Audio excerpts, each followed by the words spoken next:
हेउछि डली। एही घटना घटिथिला मु जेतेबेले भुवनेश्वर रे रहिकी पाठ पढुथुली। मु जणे पुओकु स्कूल समयरु भल पाउथिली। आई आम भल पाइबा बहुत स्ट्रंग थिला, सेथिपाई आमे केबे हेले दुहे दुहिकु किहाबेही हेबा विषय रे कथा हेई नथिलु। आमे से समय रे भाबुथिलु एहा खराब काम आउ एमिति कले भल पाइबा आउ रहिबनी। मु भुवनेश्वर रे कॉलेज पढ़िबा बेले निजे रूम भड़ा नेकी आउ 2 जण क्लासमेट सांग सह मेस करिकी रहुथुली। मु लभ करिबा 4 वर्षरु अधिक हेई गलानी, तथापि मो बॉयफ्रेंड सहित मु केबे हेले सेक्स करिनी कि से हेले मोते केबे केहिबाकू देबा पई कहिनी। मो बॉयफ्रेंड टिके गरीब पिलाटा किंतु भल पाठ पढ़े। मो छड़ा को झियो को हेले से केबे लभ करिबा कि किछि खराब नजरे देखुनी। से टिके निरीह टाइपर हेइथिबारु केबे हेले कोनोसी जिनिस खोलिकी कही पारेनी कि केबे हेले काहाकू किछि मागेनी। हेले मोर बयस बढ़िबा सहित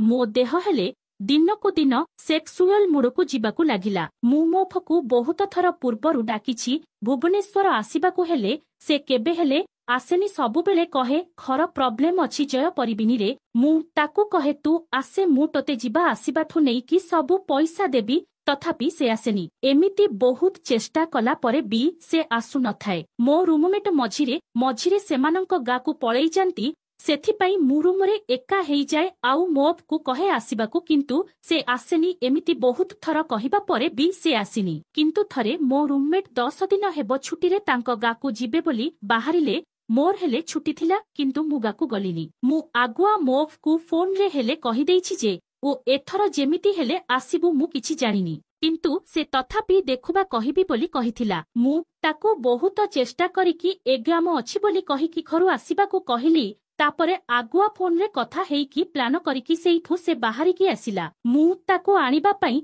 बरमुंडा जाइकी ऑटोरे नेइकी आसिली। आम रूम रो ओनर हेले एइठी रुहंतिनी, सेत पई मते भाई कहिकी काहाकू नेइकी आसिले भी किछि जणा पड़िबनी। तापरे से हेले छोट पिला भली देखा जाउछि। से छोट पिला को मु हेले छोट पिला एते वर्ष लभ करिबा भितरे से मो बिया केबे हेले देखुनी कि मु हेले ताहार बांड केमितिया बोली देखुनी। जाहा किछि हेबो सबु प्रथम थर हेबो। से एबे जाई जानिनी जे मु ता सह गिहागेही हेबाकू डाकिछि बोली। गोटे घरे रातिरे आउ रहिले जानिथिबे जाहा हेबो। सेदिन आमे संध्या बेले बाहरकू बुलिबाकू गलु। आकू आसिला बेलकू खाइबा नेइकी रूमकू पळेई आसिलु। खाइबा खाई सारिबा परे आमे जल्दी जल्दी लाइट बंद करिकी गोटे बेड रे 2 जण जाक सोई पड़िलु। निद तो हो नथिला, किंतु न सोइले एसबु करिबा मुश्किल हेबो बोली आमे घरकू अंधार करिकी गोटे बेडशीट घोड़ेई हेइकी सोइलु। मु आमे एमिति इयाडू सियाडू कथा हेलु। मु जानिथिली मो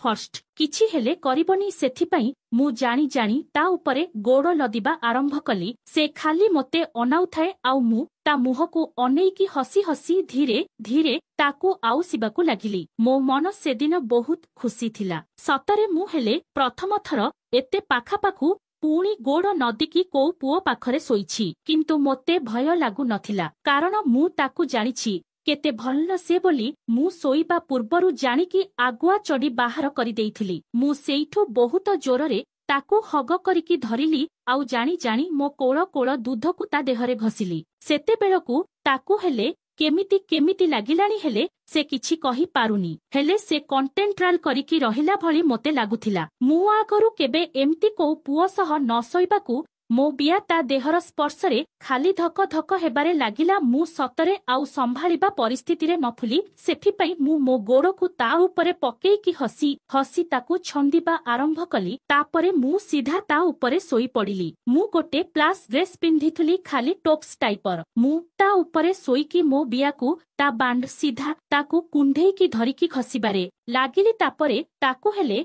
केमिति लागिला कोन जे से मोते कुंढेइकी धरिकी ता गांडीकू उपरकू टेकिकी मो बिया सीधा गेहिला भली धक्का देला। ता बांड हेले सेते बेलकू पूरा टिंगेई हेई जाइथिला। मु आउ संभाळी पारु नथुली। मो पेटाडू केमिति गोटे हेई जाउथिला। से सेइठू मो गांडीकू ता आडकू धरिकी बेहिला भली करि चलिला। तापर मु ताकू मो दूध खाइबाकू कहिली। एमिति हातरे देखैकी मु मोर गोटे छोट दूधकू जस्ट टिके बाहरकू बाहर करिकी ତା ପାଟି ସିଧା ଦେଖେଇକି ରଖୁଲି ସେ ଲାଜ କରୁଥାଏ ବହୁତ। ତାପରେ ମୁଁ ମୋ ଦୁଧ ତା ମୁହଁରେ ଲଗେଇକି ରଖୁକି ଜୋରରେ ତାକୁ ଚୁଚୁମେଇଲି। ସେ ସେଇଠୁ ଧୀରେ ଧୀରେ ଖାଇବାକୁ ଚେଷ୍ଟା କଲା। ଡହ ମୁଁ ବିଲକୁଲ ସମ୍ଭାଳି ପାରୁ ନଥିଲି। ମୋ ବିଆ ଖାଲି ଧାକୁ ଧାକୁ ହେଇକି ଟିଙ୍ଗେଇ ହେବାକୁ ଲାଗୁଥିଲା। ମୁଁ ସେଇଠୁ ସାଇଡ ହେଇକି ତଳକୁ ଗଡ଼ିଗଲି ଆଉ ତାକୁ କୁଣ୍ଢାଇକି ମୋ ଉପରେ ଶୁଆଇଦେଲି। ମୁଁ ଧୀରେ ଧୀରେ ମୋର ଗୋଟେ ହାତ ନେଇକି ତା ବାଣ୍ଡକୁ ମୁଖେଇକି ଧରି ପକେଇଲି।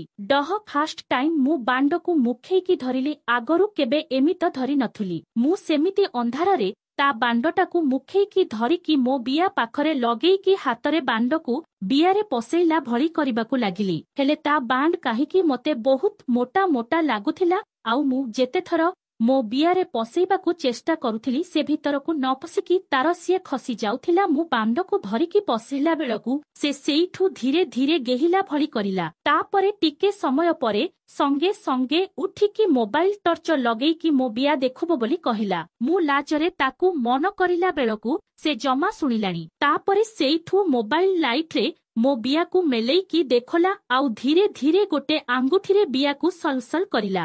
ଡହ ଡହ ମୁଁ ପୁରା ଖାଲି ଗୋଡ଼ ଜାପି ପକାଉଥିଲି ଆଉ ତାକୁ ଟାଣିକି ମୋ ଉପରେ ଶୁଆଇ ଦେଉଥିଲି। ହେଲେ ସେ ମୋ ବିଆକୁ ଖାଲି ତା ହାତରେ ମନ୍ଥି ଚାଲିଥିଲା। ତାପରେ ସେ ମୋ ଜଙ୍ଘକୁ ମେଲେଇକି ମୋ ଗୋଡ଼କୁ ଉପରକୁ କରିଦେଲା। ଝିଅଙ୍କ ବିଆ ଯେତେ ସାନ ହେଲେ ବି ଜଙ୍ଘକୁ ମେଲେଇ ଦେଲେ ବିଆ ଯାହା ହେଲେ ଟିକେ ଢିଲା ହେବ ଆଉ ଭିତର କଣା ଦେଖାଯିବ। ମୋ ବୟସ ହିସାବରେ ଦେଖୁଲେ ମୋ ବିଆ ବହୁତ ସାନ ଥିଲା। କାରଣ ମୁଁ ଆଗରୁ ଜମା ବି ଗିହାଗେହି ହେଇନି କି ବିଆରେ କିଛି ହେଲେ ଭର୍ତ୍ତି କରିନି। ଖାଲି ବେଳେ ବେଳେ ବିଆ ଯଦି କୁଣ୍ଡେଇ ହୁଏ ପରି ଆଙ୍ଗୁଠିକୁ ବିଆରେ ମାରିକି ଧୀରେ ଧୀରେ ବିଆ ମେଲେଇ ନହେଲା ଭଳି କରେ। ତାପରେ ମୁଁ ମୋ ହାତରେ ତା ବାଣ୍ଡକୁ ବାରମ୍ବାର ଧରିକି ମୋ ବିଆର ଫାଙ୍କ ଦେଖୁକି ପୂରେଇବାକୁ ଚେଷ୍ଟା କରୁଥାଏ। ହେଲେ ତା ବାଣ୍ଡର ଯୋଉ କଦଛତୁ ଭଳିଆ ହେଇକି ବା ଜାଗାଟା ଯେତେ ପଶେଇଲେ ବି ବିଆରେ ପଶୁନଥାଏ। ଟିକେ ଜୋର କରିକି ଯଦି ପଶେଇ ସେ ପଶେଇବା ତାହା ହେଲେ ମତେ କଷ୍ଟ ହେଉଥିଲା। ଏମିତି କରି କରି ଆମର 40 ମିନିଟ ଅଧିକ ସମୟ ବିତି ଯାଇଥିଲା। କିନ୍ତୁ